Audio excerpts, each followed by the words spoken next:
Halo semuanya, kembali lagi ke channel Muhyiddin Berbagi. Di video kali ini saya akan merefleksikan diri dan cerita pengalaman hidup saya dalam mencari siapa saya dan seperti apa saya. Video ini juga sebuah gambaran apa yang saya pelajari dari manajemen motivasi, terkhusus terkait psikologi organisasi, yang dimana bisa dikatakan dan tidak bisa diungkiri manusia adalah makhluk sosial, saling membutuhkan, dan sebuah gambaran simbiosis mutualisme. Tentunya semua orang mempunyai kepribadian yang berbeda-beda, dan itulah yang membuat manusia unik. Walaupun mereka mempunyai anggota tubuh yang sama, kepribadian mereka sangat berbeda, entah dari pola pikir ataupun tingkah laku. Hal ini tentu menjadikan manusia harus saling melengkapi kekurangan dari manusia lainnya, dan menurut saya tidak ada manusia yang tidak berguna. Semua berguna sesuai tupoksi yang mereka kerjakan. Jika mereka bisa mawas diri dan sadar diri apa yang kurang dari diri mereka dan apa yang harus diasah dari diri mereka, bukan tanpa alasan, hal tersebut memang harus kita sadari. Jika hal tersebut saja tidak kita sadari, maka kita akan jatuh ke lubang yang namanya insecure atau tidak percaya diri, dan mengakibatkan kita tidak bersyukur apa yang telah Tuhan berikan. Berbicara mengenai psikologi organisasi, apa itu psikologi organisasi? Nah, psikologi organisasi adalah cabang psikologi yang mempelajari perilaku manusia dalam konteks organisasi dan tempat kerja.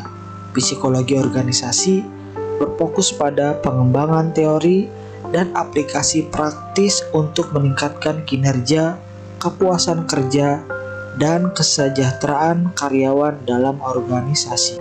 Nah teman-teman, kembali ke pembahasan yang akan saya bahas mengenai mencari kepingan siapa saya dan apa sih yang harus saya lakukan. Sesuai penjelasan di awal, bahwa manusia adalah makhluk yang berbeda-beda dan unik. Manusia diciptakan untuk saling melengkapi. Hal tersebut juga terjadi kepada diri saya. Walaupun saya belum sepenuhnya mengetahui siapa saya, tapi saya tahu kepingan kecil dari diri saya. Nah, maka dari itu, mari simak cerita yang akan saya sampaikan. Sebelum masuk dunia perkuliahan, saya hanyalah seorang remaja yang jarang masuk kelas dan sering bolos dari sekolah. Bahkan dalam satu minggu bisa hanya 2 kali saya masuk kelas karena memang sekolah menurut saya sangat membosankan.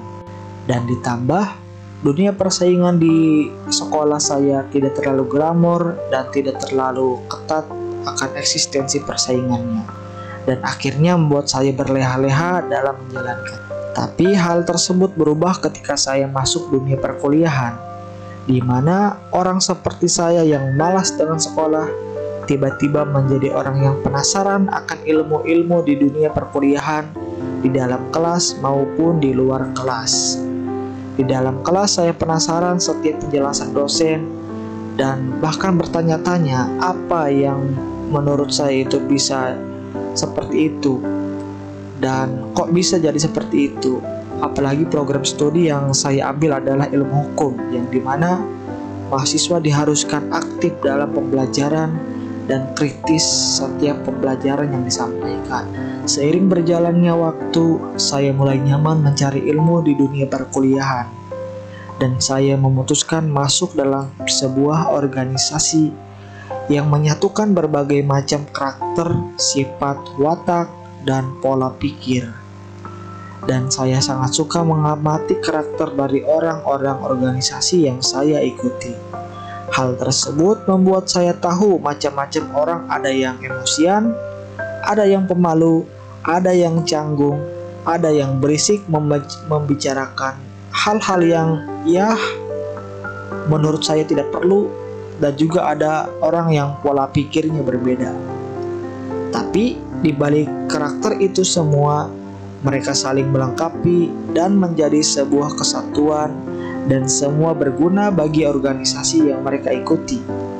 Dan seolah-olah mereka menemukan job desk masing-masing. tidak semua harus menjadi pemimpin dan tidak semua harus berkarakter pemimpin, tapi ada tugas dan fungsinya masing-masing. Walaupun harus mengalami beberapa kali penyesuaian, seperti saya yang tadinya di bagian desain dan merasa tidak cocok karena saya tidak terlalu paham akan desain dan kurang suka, dan akhirnya ke dalam bidang pengembangan organisasi yang dimana menurut saya hal tersebut lebih cocok karena ketimbang mendesain, saya lebih suka mengkonsep sebuah sesuatu mulai dari acara dan bagaimana roda organisasi berjalan. Saya belum menjelaskan karakter saya itu apa, maka dari itu mari simak curhatan saya ini. Sejujurnya saya adalah seorang introvert, tidak terlalu pandai dalam bergaul dan bersosialisasi. Bahkan saya kadang sering bingung ketika berhadapan dengan orang yang baru dikenal harus membicarakan apa. Tapi di lain sisi kadang saya menjadi pembicara dan pengulas materi dari organisasi yang saya ikuti. Dan hal tersebut menurut saya sangat bertolak belakang dengan apa yang saya rasakan sebagai seorang introvert. Dan hal itu yang membuat saya bertanya, sebenarnya siapakah saya dan seperti apa saya? Saya mencari tahu hal tersebut tapi tidak saya fokuskan. Tapi sering berjalannya saya mengikuti sebuah seminar yang bertemakan kenali dirimu, legitkan pencapaianmu. Dan menurut saya itu adalah sesuatu yang saya cari dan akhirnya saya tahu ternyata seorang introvert juga ada sisi lainnya. Hal tersebut seolah jiwa introvert itu untuk istirahat dan jiwa satunya untuk bertempur dalam dunia aktivitas kehidupan sehari-hari. Dan seperti yang sudah saya sampaikan di awal mengenai psikologi organisasi yang saya pelajari di manajemen motivasi, karakter seseorang itu berbeda-beda dan hal tersebut diciptakan untuk saling melengkapi. Maka dari itu kawanku yang melihat video ini, kalian jangan beranggapan kalian tidak berguna dan beban keluarga. Tapi saya berharap kalian terus menjalankan kehidupan seperti apapun itu jalannya dan jangan menyerah. Karena kehidupan adalah sebuah misteri. Seperti apa yang dikatakan komandan sihir Pugeleon di anime Black Clover, jangan malu merasa lemah, tapi malu ketika tidak berkembang. Yang dimana saya mengartikan terus jalani kehidupan ini dengan perkembangan walaupun itu lambat sekalipun. Dan juga seperti yang dikatakan oleh Raja Bajak Laut di anime One Piece, yaitu Goldie Roger, semua orang ada gilirannya masing-masing, bersabarlah dan tunggulah giliranmu. Yang saya artikan, teruslah berkembang sampai tiba giliran kita. Maka dari itu, teman saya yang menonton video ini, teruslah hidup karena manusia itu saling melengkapi. Teruslah mencari siapa diri kita, teruslah bersyukur seperti apapun hidup kita, dan teruslah mencoba meski sesuatu itu sangat sulit, dan teruslah mencoba untuk menjadi orang yang bermanfaat apapun profesi kita. Tunggu giliranmu untuk bersinar, dan motivasi ini jangan jadikan sebuah pembenaran untuk diam dan tidak melakukan apa-apa. Saya berharap cerita singkat ini bisa menjadikan kita untuk terus mencari tahu apa dan siapa kita. Terima kasih sudah menonton dan sampai jumpa di video berikutnya.